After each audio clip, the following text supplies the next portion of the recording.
Isang mapagpalang gabi po sa ating lahat. Muli ako si Mia Sebastian and welcome to our daily devotion with Pastor Russell Ocampo. And today, our devotion talks about ang kapangyarihan ng pangalan ni Kristo. So, our concept's all about in Jesus' name. So, marami ang nasanay na tapusin ang panalangin sa mga salitang in Jesus' name, pero hindi palaging nauunawaan ang tunay na kahulugan nito. So, ang pananalangin sa pangalan ni Jesus ay hindi isang magic formula para makuha ang gusto natin.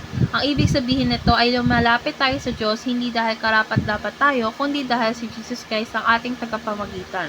So, pinapakita rin nito na tayo ay nakikiisa sa layunin, kalooban at kawalhatian ni Kristo. So, our Bible readings for today is all about John chapter 16, verse 23 and 24, ASND version. So, sa araw na iyon, hindi na kayo kailangang magtanong sa akin ng anuman. Tandaan ninyo anumang hingin ninyo sa Ama sa pangalan ko ay ibibigay niya sa inyo. Hanggang ngayon, hindi pa kayo humihingi ng anuman sa pangalan ko. Humingi kayo at kayo'y tatanggap upang malubos ang inyong kagalakan. So, ngayon na tayo sa ating teachings. So, ang pananalangin sa pangalan ni Jesus ay nangangahulugan na una, praying using Jesus' rights and authority. So, lumalapit tayo sa Diyos, hindi sa sarili nating katwiran, kundi sa pangyarihan ng pangalan ni Jesus Christ na may ganap na otoridad. Second is aligning ourselves with Jesus' agendas. So, ibig sabihin, hindi lang tayo humihiling para sa sarili nating kapakanan, kundi sa mga bagay na nais ni Jesus Christ para sa kanyang kaharian at katwiran.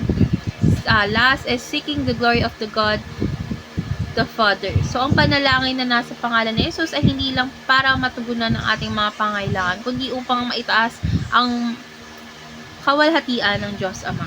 So, ngayon na tayo sa ating application. So, yung first application is ask God's favor and blessings through Christ. So, lumapit tayo sa Ama na may tiwala dahil si Jesus Christ ang ating daan, tagapamagitan at tagapagtanggol. Second is align your prayers with Jesus' agendas. So, ipanalangin ng mga bagay na tumutugma sa puso ni Jesus Christ, like kaligtasan, katwiran, pagmamahalan, at kalooban ng Diyos. And lastly is, aim your prayers toward the great glory of God. So, tanongin ang sarili natin, makapagbibigay ba ito ng kawalhatian sa Diyos bago humiling ng anuman sa Kanya. So, ngayon na tayo sa ating last part. This is our discussion. Our discussion talks about sa sarili mong salita, anong ibig sabihin ng manalangin sa pangalan ni Jesus Christ.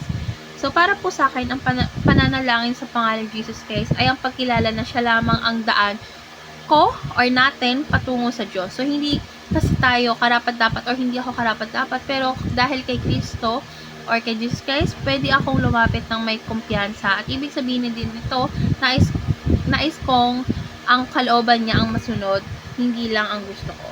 So, let's pray po. Lord God, maraming salamat po dahil sa pamamagitan ni Kristo ay malaya kaming makalapit sa inyong trono ng biyaya. Hindi po kami karapat-dapat, pero dahil sa pangalan ni Jesus Christ kami may karapatan at kumpiyansa. Turuan mo po kaming manalangin ayon sa iyong kalooban, hindi lang para sa aming kaginhawaan, kundi para sa iyong kawalhatian. Naway ang aming mga panalangin ay laging nakahanay sa puso ni Jesus. Sa pangalan ni Jesus, Amen.